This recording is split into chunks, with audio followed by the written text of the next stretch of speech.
Okay. Hello, everybody, and welcome to our annual Flash Memory Summit Top 10 Things panel. This is usually a fun session in which we all weigh in on what we think was really hot and really notable during the year. Well, flash memory has morphed rapidly from an exciting new technology just a few short years ago that had to be justified for special use cases to becoming really a standard part of on-prem data centers and also cloud provider infrastructure. In this session, we'll examine the top 10 things that our panelists noticed about Flash this year. So what do vendors and users alike need to know about Flash?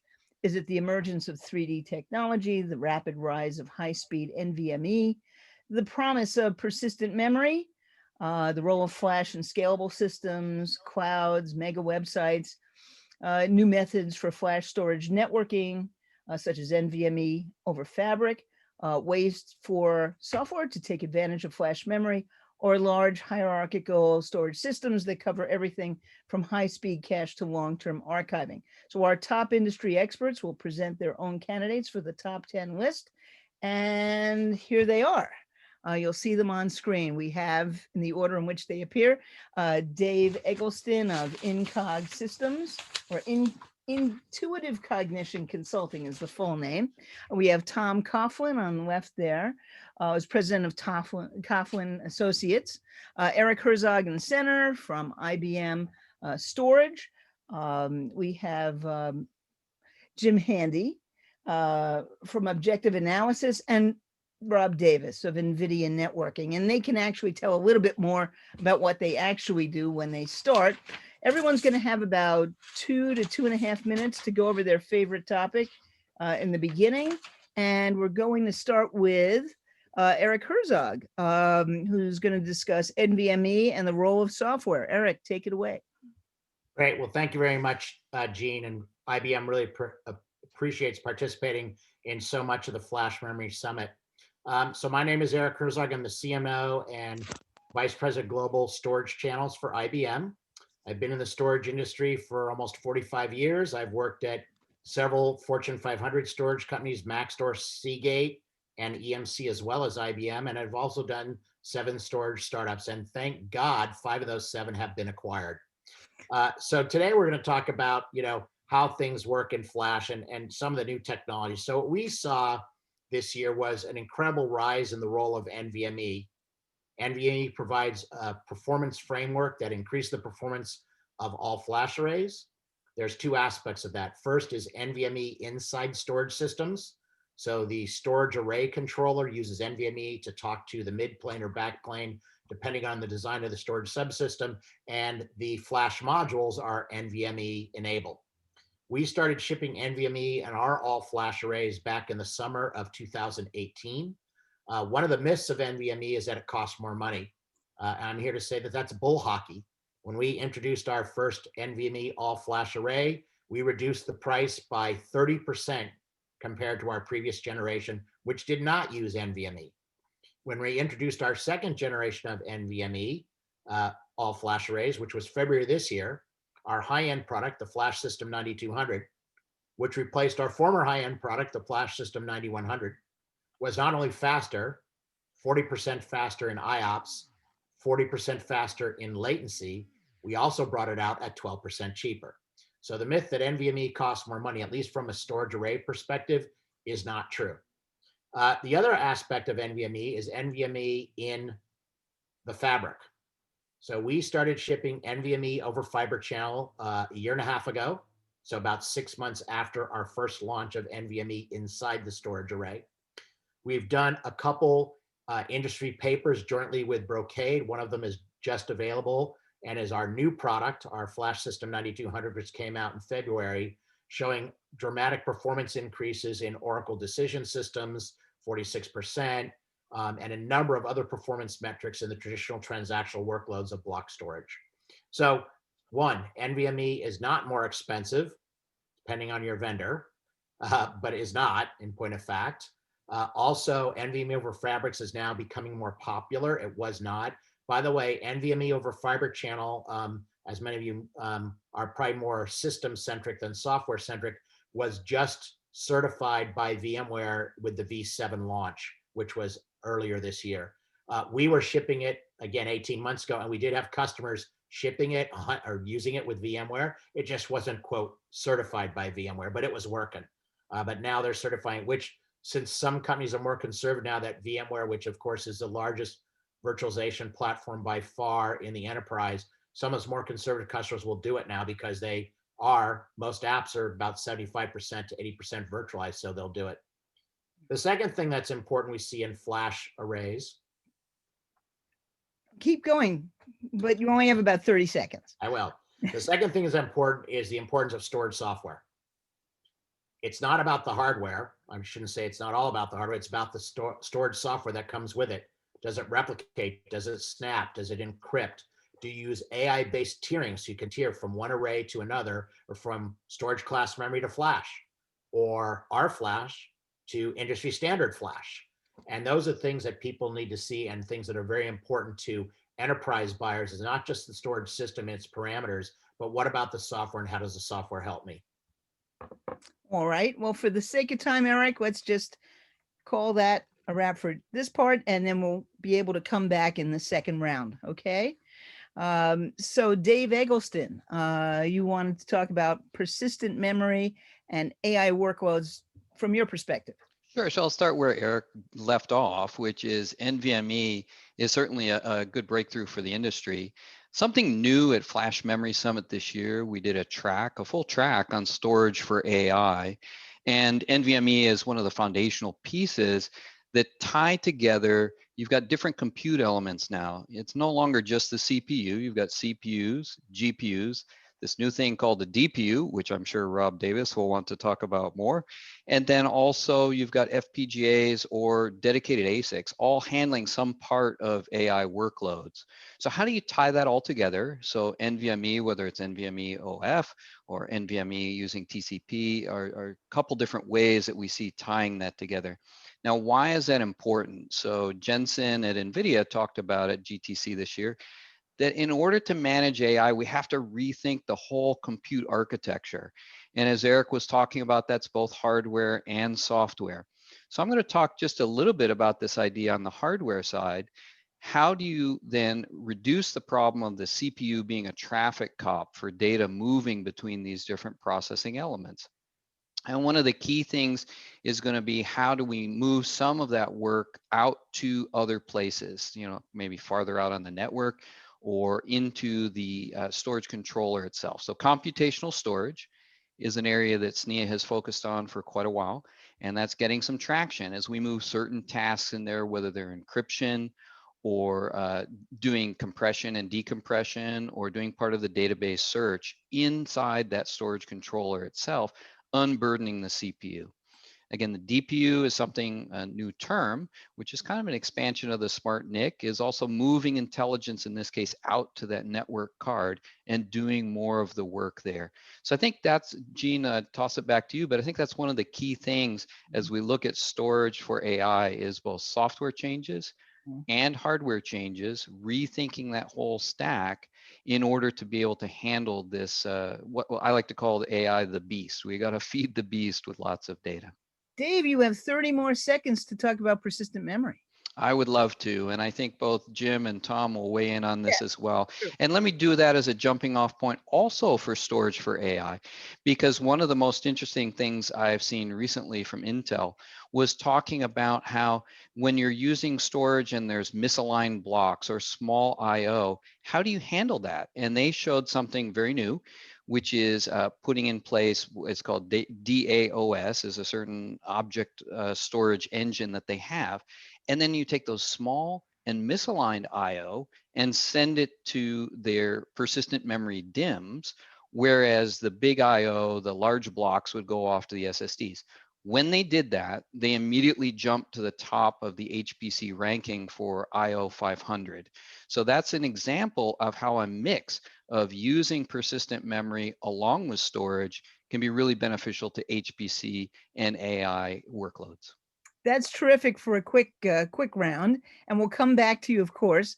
I believe next we're going to Rob Davis. He's going to speak more about DPUs and GPUs, what they are, how they work, and why they're important.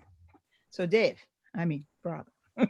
Thank you, Gene, and thank you also for inviting me to your panel. So DPUs and GPU direct storage are the two subjects I want to talk about.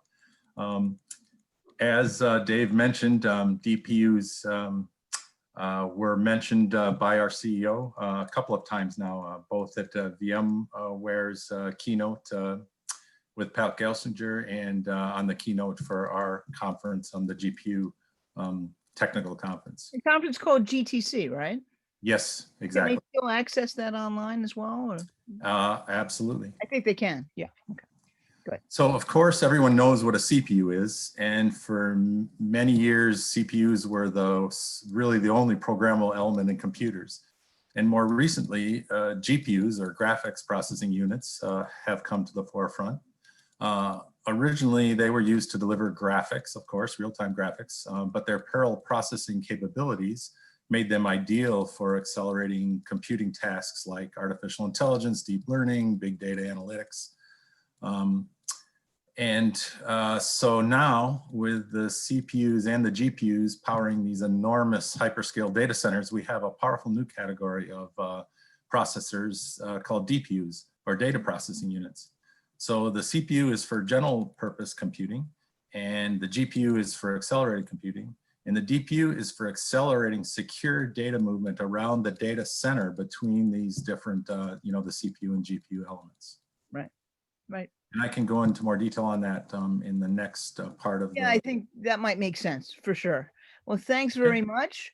And next we'll hear from Tom Coughlin about emerging memory technology and some research he's just completed.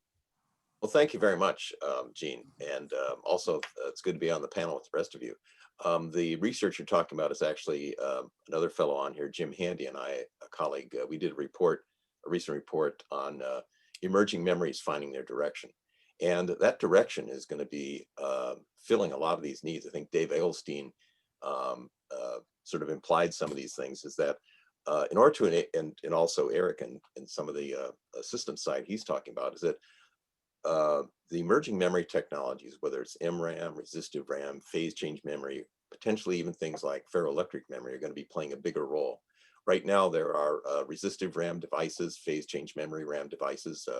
Intel Optane is one of those. And I think Jim's going to talk more about that. And also magnetic random access memory. And we see these increasing. First of all, there are standalone chips that have been used for caching and buffering for many applications. In fact, Everspin, which is the largest company that's making standalone MRAM products, says they've shipped over 120 million chips. But in addition to these discrete devices, the big wave in these emerging memories are going to be in embedded products. And those are for industrial, for server, and for consumer IoT type applications. And we see that overall, particularly between the 3D XPoint in the MRAM, that we could be seeing by 2030 a $36 billion market regarding these types of memories, and big increase in the capacity being shipped for these devices. Now, embedded means it's inside of the chip itself. And in particular, some of the applications that are going to be driving that are going to be inference engines for AI applications where it's done at the endpoint. So you need waiting functions. There's a company called Ambiq, which chips made by TSMC, one of the largest foundry in the world. They've recently announced their Apollo 4 chip, which has 4 megabytes of MRAM in it, in order to help with AI type applications. All the major foundries have talked about making MRAM as well as resistive RAM products. TSMC has also talked about by this year and into next year, products coming out with resistive RAM for other types of embedded applications. So there's getting to be a whole zoo, if you will, of different types of memories. We're expanding the whole memory market. And what's intriguing about this is with NOR flash, possibly SRAM reaching their limits in terms of scaling, that we may be moving more into and even for DRAM applications, moving from volatile memories into non-volatile memory architectures. And these could have an enormous impact on the design of future devices, both embedded and for large systems as well. Oh, that's great. I think we're on time. We might as well go to the next person and then have our general discussion. All right, Tom? Sure. It's okay. All right. So you know this next panelist, Jim Handy, president of Objective Analysis, and Jim is going to talk today about China, Asia Pacific, and Flash, and also about 3D cross-point memory. So take it away, Jim. Oh, thanks a lot, Gene. And you've really put together a great panel here. So, I look forward to the open discussion. One more thing. Can you turn up your volume a little bit? Turn it up. Oh, okay. You're not speaking as loud as the others. Go ahead. Oh, okay. Sorry about that. I'm doing it from my phone. I thought it would be loud enough. Oh, okay. So Okay. I'll just try to boom at you. Okay. Yeah. So there are a lot of interesting things going on. I come at this from a little bit of a different perspective than some of the people, with my very strong chip orientation. And Tom did mention that he and I worked on a report on emerging memory technologies. That's I was doing chip stuff for that, but with 3D Crosspoint, then I'm also looking at it, from chips. I like to say that I look at SSDs and storage from the inside out. It's an interesting technology because Intel has put this together, Crosspoint, in order to give themselves a platform cell that outdoes its competition. Intel, I think, came to the idea a few years ago that if they were able to make a faster storage layer that sat on the DRAM bus, that they'd be able to provide a whole lot better performance in certain applications. And, Eric mentioned things like Oracle and that kind of stuff. The database applications have done extremely well by harnessing SSDs. And now they're poised to do much better by harnessing what can be done with persistent memory, which I think Dave Eggleston talked about a little bit too. This is really a very compelling story. And Intel started about a year ago to roll it out with one of their Xeon processors. It's tightly coupled with that. And although a recent divestiture of Intel's NAND flash business showed us that their SSD business for Optane SSDs is not all that large, I've been expecting since the onset that the DIMM business would actually become very large, raising up to, over $10 billion a year within a few years of its introduction. We're still on track to see that. It's going a little bit more slowly than anything ever does that you see when it's new. But, one of the things that Objective Analysis, my company, does is issue reports. And we've got a report on 3D cross-point memory, Intel's Optane.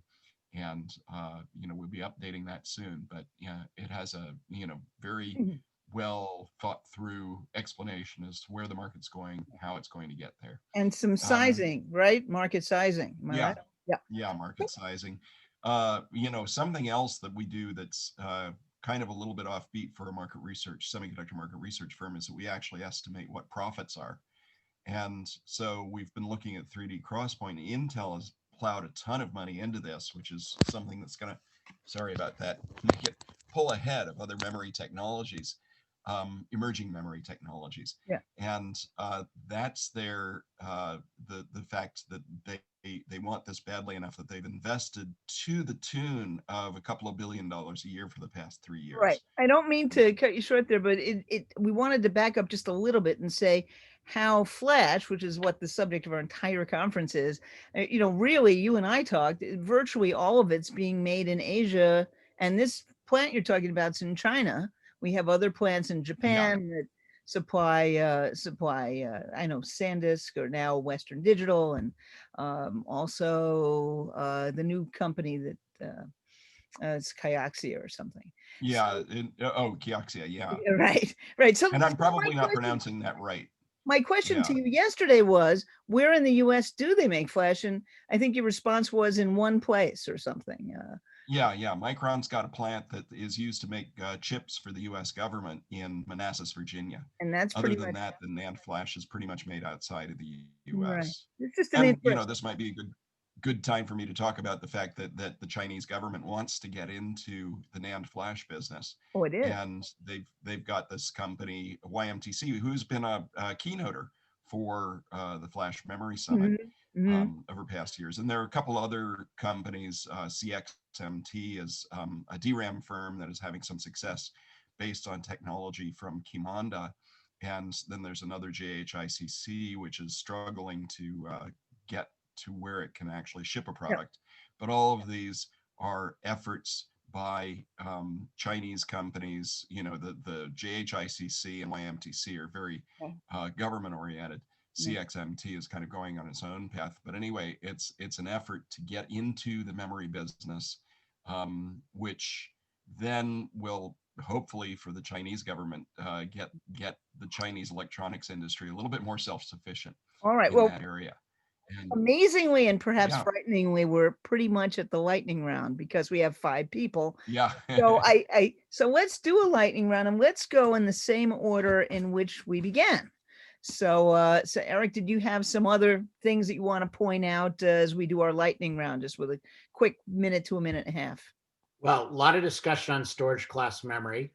The key thing we're seeing so far are 2 deployments at the system level. One is as a cache to the array controller, and the other is as a standard piece of memory, just like flash, hard disk, or tape. At IBM, we use it as a standard piece of memory. Our performance at our array level is the best in latency and IOPS in the industry. And that's documented not just by us, but by others. So we don't use it and don't need it as a cache. That said, as fast as it is very small in capacity compared to flash. It's also exceedingly expensive. So just the way flash started, who bought flash would all call them the speed demons. They needed the fastest. They didn't care what it cost. And in fact, before flash, there were some companies that would package up DRAM and sell it as an external system. So there was a couple of them, one in the Bay Area, Texas Memory, which eventually went into flash, was one of those players. And there was a few others as well. So we see storage class memory in that niche. The speed demons want it.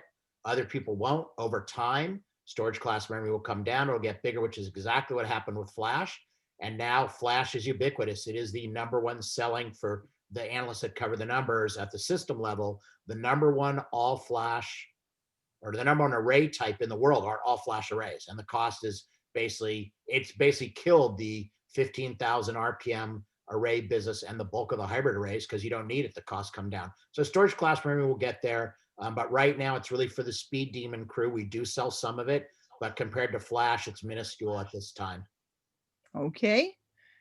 So let's go next to Dave, I think. Thanks. Let me build on that. So Eric was talking about the use of Optane or 3D XPoint technology in SSDs. And as Tom, Jim, and I, we sat on a very interesting panel many years ago, right when 3D XPoint was announced. And I do remember saying at that time that the real purpose of it was to use it as main memory.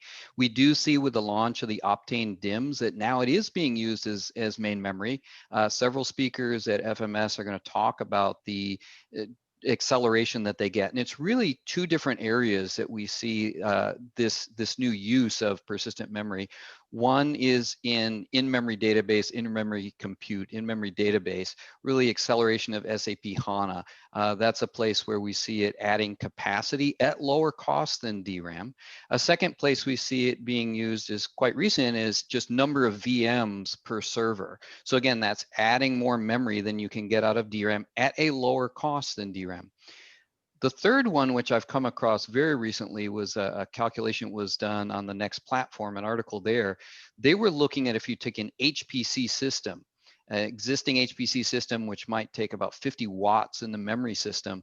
If you extend that, just doubling the number of cores and how much memory you'd need, if you use DRAM, that'll be 700 watts just for the memory subsystem. That's too much.